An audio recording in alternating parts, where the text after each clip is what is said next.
Çox maraqlı xəstə idi. Nəyə görə? Çünki xəstədə birbaşa 2 dənə xərçəng xəstəliyi var idi. Necə olmuşdu?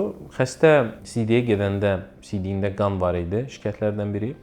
Uroloqa müraciət elədi, müayinə olundu və böyrəyin içində bir törəmə aşkarlandı. Sonra xəstə bizə göndərildi, biz baxdıq. Xəstəyə tomoqrafiya elədik. Xəstənin hardasa 65-67 arası yaşı var idi. Tomoqrafiya etdik, gördük ki, böyrəkdə bir şiş var. Şiş balaca bir şiş deyil, böyrəyin toplayıcı sisteminə çox yaxın bir şiş idi və biz şübhələnirdik ki, bu ola bilsin ureterial xərçəngi olsun. Çünki var böyrək xərçəngi, var CD axarının xərçəngi, yəni loru dilində desək CD axarının xərçəngi. Bunlarda yanaşma biraz fərqlidir və əlbəttə ki, yaşını nəzərə alaraq biz xəstəyə tövsiyə elədik ki, PSA analizi versin. Verilən zamanı gördük ki, PSA yüksək gəlibdir və ilk növbədə bu xəstəyə biz biopsiya etdik, prostat vəzi biopsiyasını.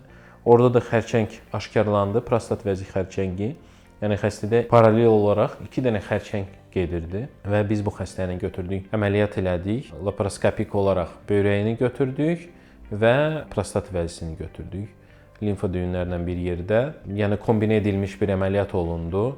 Belə bir əməliyyatlar hər bir klinikada olunmur, çünki burada çox güclü bir briqada lazımdır, əməliyyat briqadası, həkimlər. Xəstə də uzun müddət narkozda qaldığına görə də bu məsələdə anestezioloqun çox bir rolu da var.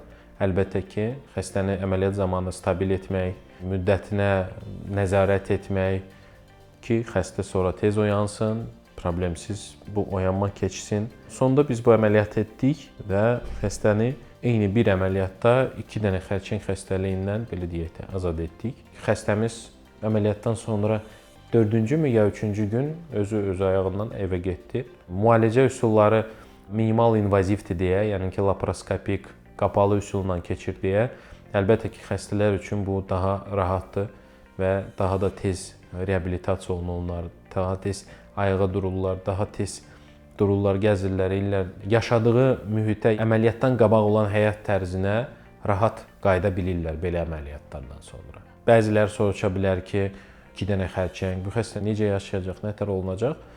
Əlbəttə ki, bu xərçəngin növlərindən asılıdır.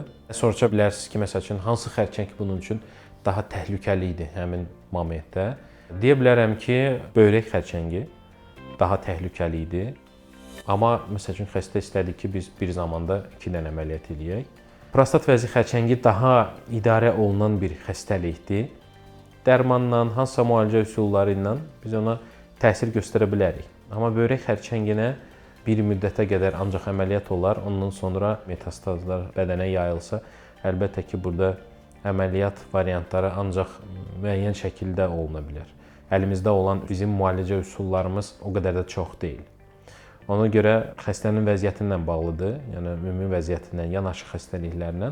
Bu xəstədə bütün bunlar bizə imkan verdi ki, biz bu əməliyyatı bir əməliyyatın içində eləyək. Nəyə görə bu xəstədə 2 dənə xərçəng xəstəliyi var? Tam şəkildə deyə bilmərəm.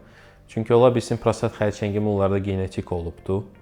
Məsəl üçün, atada, babada, qardaşda kimdəsə olubsa, bu ehtimalını artırır.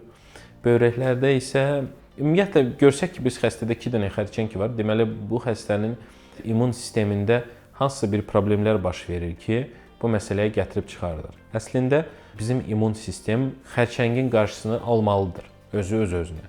Amma bu baş vermirsə, deməli, immun sistemində nəsə bir problem var və bu qoymur ki, xərçəng hüceyrələri həm yaransın, həm məhv olsun.